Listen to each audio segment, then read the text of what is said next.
Hello, my name is Arvind. आपको पता ही है हम क्लास 11th का कंप्यूटर साइंस डिस्कस कर रहे हैं। इससे पहले हमने कंप्यूटर साइंस के सभी चैप्टर्स का ओवरव्यू ले लिया है कि उन चैप्टर में कौन कौन से टॉपिक हैं और हमें क्या क्या डिस्कस करना है। अगर आपने वो वीडियो नहीं देखी है तो मैं इसका आई कार्ड में लिंक दे दूँगा, वहाँ जाके उस वीडियो को देख लीजिए ताकि आपको ओवरव्यू मिल जाए कि क्लास 10th के कंप्यूटर साइंस में कौन कौन से चैप्टर हैं। और सिलेबस की जो पीडीएफ है वो मैं डिस्क्रिप्शन में दे दूंगा, आप डिस्क्रिप्शन के लिंक्स में वहाँ से ले लीजिएगा। और आज हम चैप्टर डिस्कस करने वाले हैं कंप्यूटर सिस्टम। ये आपका फर्स्ट चैप्टर है और इस चैप्टर में जो भी हम डिस्कस करेंगे उसके नोट्स भी आपको मिलेंगे। आप डिस्क्रिप्शन में जाइएगा, वहाँ मैं लिंक दूंगा, वहाँ से आप सभी नोट्स ले सकते हैं। और आपका क्या फीडबैक है, आपकी क्या राय है, प्लीज़ कमेंट बॉक्स में ज़रूर लिखिएगा, क्योंकि आपका कमेंट मेरे लिए बहुत ही इम्पॉर्टेंट है। मुझे ऐसा लगे कि मैं कंप्यूटर से इंटरेक्ट कर रहा हूँ, मुझे लगे कि मैं सभी स्टूडेंट से इंटरेक्ट कर रहा हूँ। ऑलराइट, सो ये चीज़ मुझे और नेक्स्ट वीडियो बनाने में भी मोटिवेट करेगी। Fine. So without wasting time, let me start our topic. तो आज की क्लास में हम ये टॉपिक डिस्कस करने वाले हैं, व्हाट इज़ कंप्यूटर और कंप्यूटर जनरेशन। यहाँ कंप्यूटर जनरेशन 1 है, generation 2, generation 3, generation 4, generation 5 and generation 6। सो इस वीडियो के एंड में हम ये सब टॉपिक समझ जाएंगे, सो हमारे साथ बने रहिए। आइए चलिए अब हम फर्स्ट टॉपिक डिस्कस करते हैं, what is a computer. So actually computer है क्या?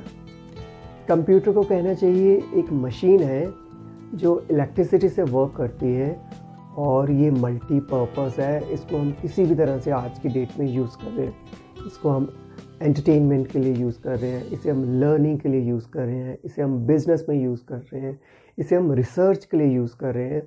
सो कंप्यूटर एक ऐसी मशीन ह्यूमन बीइंग में बना दी है जिसको कि हम मल्टीपर्पज़, हम कई तरीके से यूज़ कर सकते हैं। ये एक जितनी भी ह्यूमैनिटी ने इन्वेंशन की है उसमें से कंप्यूटर एक ग्रेटेस्ट इन्वेंशन है। ऑलराइट, आइए अब हम डिस्कस करते हैं कंप्यूटर जनरेशन। आज जो हम कंप्यूटर देखते हैं ये डायरेक्ट ही इस फॉर्म में कंप्यूटर नहीं बना। पहले कंप्यूटर साइज़ में बहुत बड़े थे, उसमें डेवलपमेंट करते करते उस बिग साइज़ को स्मॉल साइज़ में किया गया और उसमें कई चेंजिंग की गई, उसमें अपग्रेड किया गया। देखिए, फर्स्ट जनरेशन से लेके 6th जनरेशन तक इसकी जनरेशन है। आइए फर्स्ट जनरेशन को थोड़ा सा डिस्कस करते हैं। फर्स्ट जनरेशन ऑफ कंप्यूटर, अगर इसका टाइम पीरियड कहा जाए तो ये 1940 से शुरू हुआ। देखिए, उस समय हमारा कंट्री फ्रीडम के लिए स्ट्रगल कर रहा था, ठीक है, और दूसरे वर्ल्ड में कंप्यूटर इन्वेंट किया जा रहा था। ऑलराइट, सो ये जो फर्स्ट जनरेशन कंप्यूटर है इसमें इन्होंने यूज़ किया वैक्यूम ट्यूब। वैक्यूम ट्यूब क्या होता है?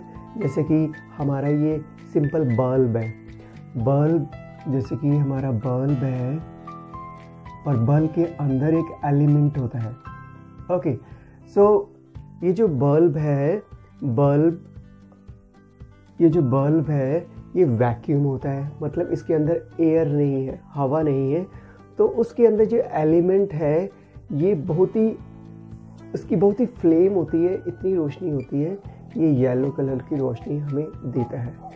इसी बेस पर ये सर्कल में था तो एक ट्यूब बनाई गई, ऐसे एक फॉर्म की ट्यूब हो और ट्यूब वैक्यूम हो और ट्यूब में इसी तरह की फ्लेम दिया जाए और यहाँ से करंट पास किया जाए। तो करंट पास करने से आज की डेट में हम देखो ट्यूब लाइट यूज़ करते हैं, ट्यूब लाइट का भी वही मेथड है। तो ये हमें जो लाइट देती है, तो उस समय सर्किट्स के लिए कनेक्शन के लिए वैक्यूम ट्यूब को यूज़ किया गया और मैग्नेटिक ड्रम, मैग्नेटिक ड्रम्स को यूज़ किया गया।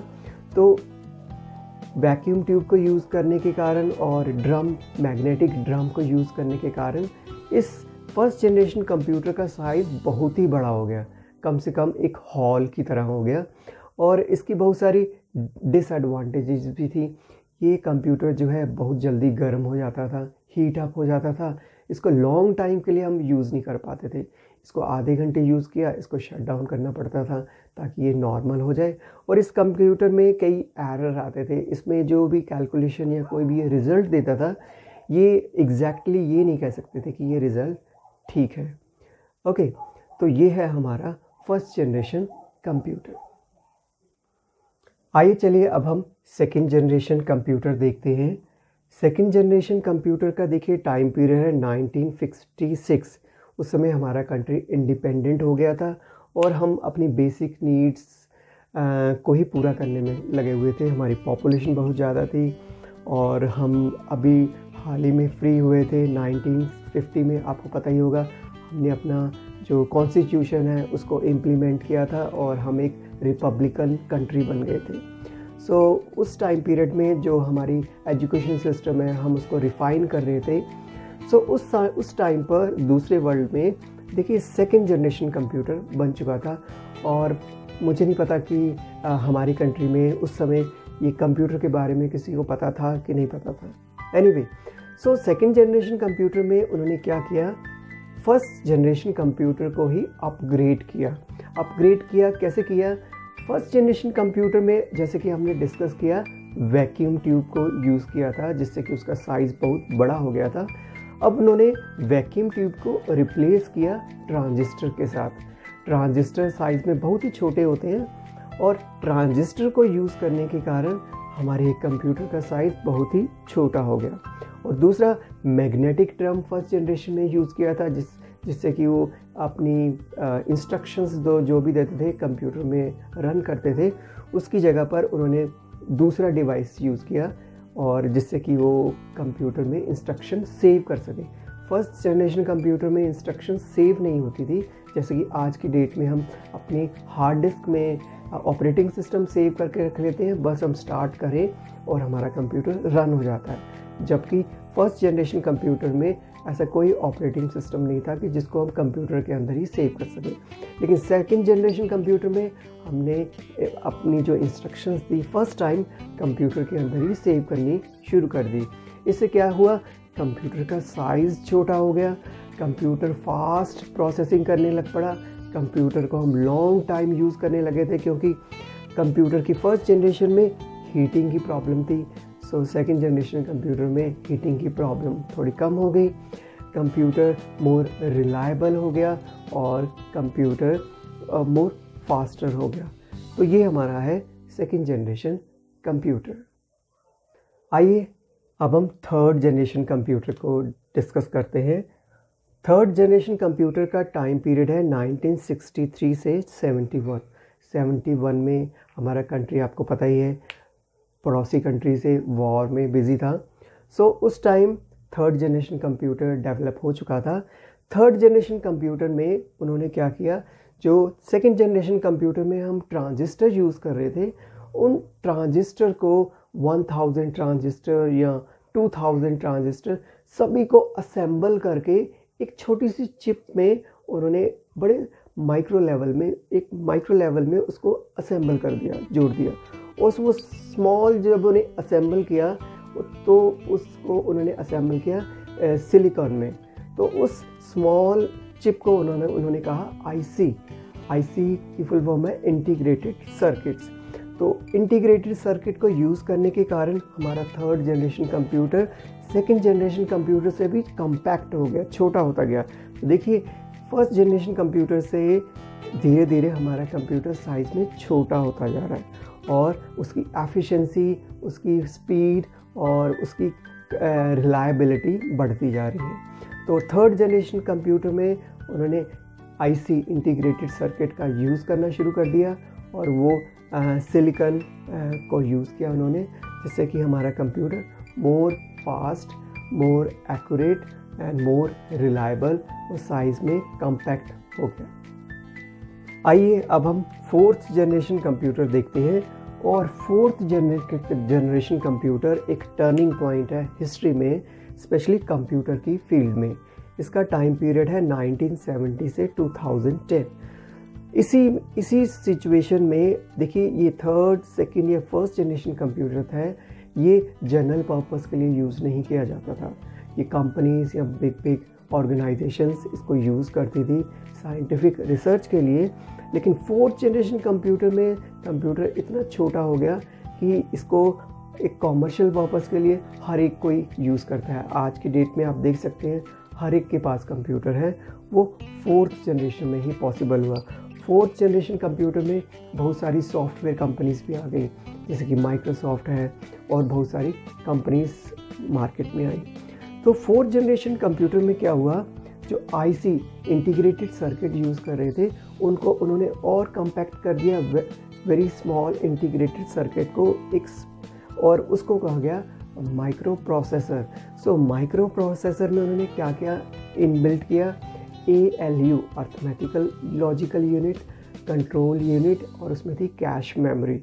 उससे क्या हो गया कि कंप्यूटर के जो सारे ये डिवाइसेस थे जो कि फर्स्ट जनरेशन कंप्यूटर में एक रूम से बड़ा साइज़ लेते थे, वो धीरे धीरे एक छोटा सा मदरबोर्ड है, motherboard is around our notebook, हमारी नोटबुक के साइज़ का, उस मदरबोर्ड में सभी ये जो सर्किट्स है उसमें असेंबल हो गए और ये जनरल पर्पस के लिए यूज़ करने की आने लिया। और हमने हार्ड डिस्क भी यूज़ करने लग पड़े, CD भी यूज़ करने लग पड़े, ऑपरेटिंग सिस्टम भी आ गया। इस समय DOS आया था, डिस्क ऑपरेटिंग सिस्टम। ओके, सो ये है हमारी फोर्थ जनरेशन कंप्यूटर। आइए फिफ्थ जनरेशन कंप्यूटर को भी देख लेते हैं। फिफ्थ जनरेशन कंप्यूटर आपकी 2010 से प्रेजेंट आज तक हम फिफ्थ जनरेशन कंप्यूटर ही यूज़ कर रहे हैं।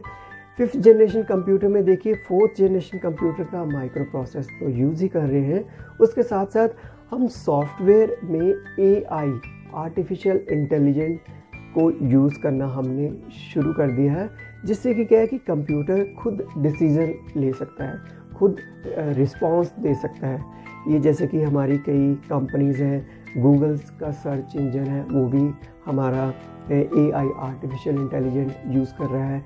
जैसे विंडो 10 में हमारी क्वाटिना आई है और ये आर्टिफिशियल इंटेलिजेंट को यूज़ किया जा रहा है। और अभी ये आर्टिफिशियल इंटेलिजेंट डेवलपिंग स्टेज में है, फुल फ्लेज फॉर्म में ही आया है। तो हम कह सकते हैं अभी हम फिफ्थ जनरेशन में ही हैं। सो फिफ्थ जनरेशन कंप्यूटर में जो हम मेन थिंग यूज़ कर रहे हैं वो है AI, और ये आज की डेट में एक करंट टॉपिक है, AI आर्टिफिशियल इंटेलिजेंट। आइए अब हम सिक्स्थ जनरेशन कंप्यूटर को भी देख लें। सिक्स्थ जनरेशन कंप्यूटर में कहा जा रहा है कि हम जो ट्रेडिशनल कंप्यूटर है जो कि हम फिफ्थ जनरेशन कंप्यूटर में यूज़ कर रहे हैं, वैसा मदरबोर्ड नहीं होगा, एक क्वांटम कंप्यूटर होगा, जिसमें आज के फिफ्थ जनरेशन कंप्यूटर में जो मशीन चलती है वो 0101 की बाइनरी नंबर सिस्टम में काम करती है। और जो सिक्स्थ जनरेशन कंप्यूटर होगा वो क्यूबिट के ऊपर काम करेगा, एक ही डिजिट 0 का भी वर्क करेगा और एक ही डिजिट 1 का भी काम करेगा। उससे क्या होगा कि हमारा कंप्यूटर आज की डेट में जितना चलता है उसका 2 टाइम या 4 टाइम मोर फास्टर चलेगा, और वो मोर प्रोसेसेबल होगा। वो बहुत सारी कैलकुलेशन एक सेकेंड में बहुत ही मिलियन और बिलियन कैलकुलेशन परफॉर्म कर सकेगा। तो ये हमारा सिक्स्थ जनरेशन कंप्यूटर जो है अभी फ्यूचर में इमेजिन किया जा रहा है।